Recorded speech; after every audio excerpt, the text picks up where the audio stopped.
গাজীপুরের বঙ্গবন্ধু সাফারি পার্কে প্রতিদিন ভিড় করছেন হাজারো মানুষ। তবে পার্কটিতে শিশু কিশোর সহ সব মানুষের বেশি আকর্ষণ খোলা মাঠে বাঘসিংহ দেখা আর শত প্রজাতির পাখির কলতান যেন নিয়ে যায় একটু অন্য ভুবনে।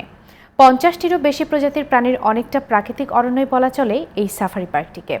সাইদুল ইসলামের আরেকটি রিপোর্ট দেখুন, ছবি তুলেছেন রিয়াজ মাহমুদ।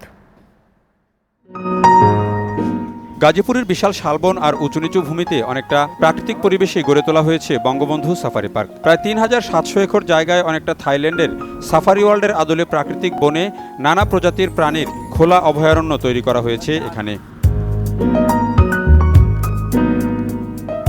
63 প্রজাতির গাছগাছালির এই জঙ্গলে এখন বিচরণ 42 প্রজাতির 2000-এর অধিক প্রাণীর। আর এসব প্রাণীকে খুব কাছ থেকে দেখতেই দেশ বিদেশের বিভিন্ন প্রান্ত থেকে ছুটে আসছেন হাজারো মানুষ।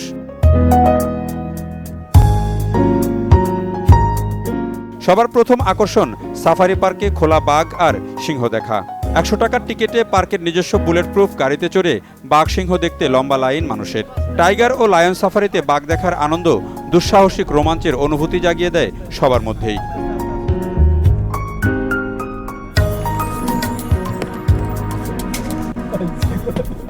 জীবনে প্রথম এভাবে সামনাসামনি বাঘকে দেখতেছি। সবাই একসাথে বাঘ দেখলাম, জীবন্ত বাঘ, এটা অবশ্যই আনন্দের একটা বিষয় আর কি।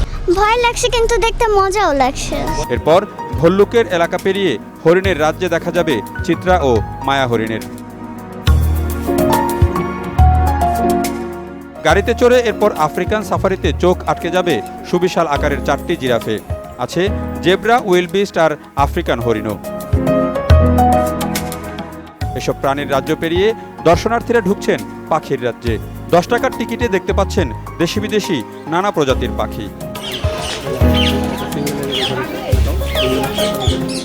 এর বাইরে ক্যাঙ্গারু, নানা প্রজাতির ময়ূর কিংবা ঝিলের জলে নানা রঙের রাজহংসের খেলায় চোখ আটকে যাচ্ছে অনেকের। টিকিটের দাম সহ বিভিন্ন বিষয়ে কিছু অভিযোগও আছে দর্শনার্থীদের। পাখি দেখলে 10 টাকা, এর আগে 50 টাকা, আবার গেলে বলে 2 গুণ 100 টাকা। সরকারি এটা আরো কম ছিল, হওয়া দরকার না। এসব অভিযোগের বিষয়ে কর্তৃপক্ষ ব্যবস্থা নিচ্ছে বলে জানান পার্কের দায়িত্বে থাকা রেঞ্জ অফিসার। এটা এশিয়ার বিখ্যাত একটা সাফারি পার্ক, সেখানে সর্বসাকুল্যে 350 টাকা।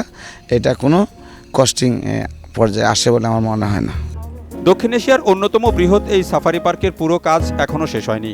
পার্কটি আন্তর্জাতিক মানে উন্নীত করতে আরও অনেক উন্নয়ন কাজ করা হবে বলেও জানিয়েছে কর্তৃপক্ষ। ঢাকার কাছাকাছি এত বড় সাফারি পার্ক আর কোথাও নেই। খোলা অবস্থায় বাঘ সিংহ দেখার আনন্দে তাই প্রতিদিন এখানে ছুটে আসছেন হাজারো মানুষ। তবে ব্যবস্থাপনার আরও আধুনিকায়ন এবং যোগাযোগ ব্যবস্থা আরও একটু উন্নতি করা হলে এখানে যেমন দর্শনার্থীদের ভিড় বাড়বে, তেমনি বাড়বে সরকারের রাজস্ব। Saidul Islam, GTV news, Bangabandhu safari park, Gazipur.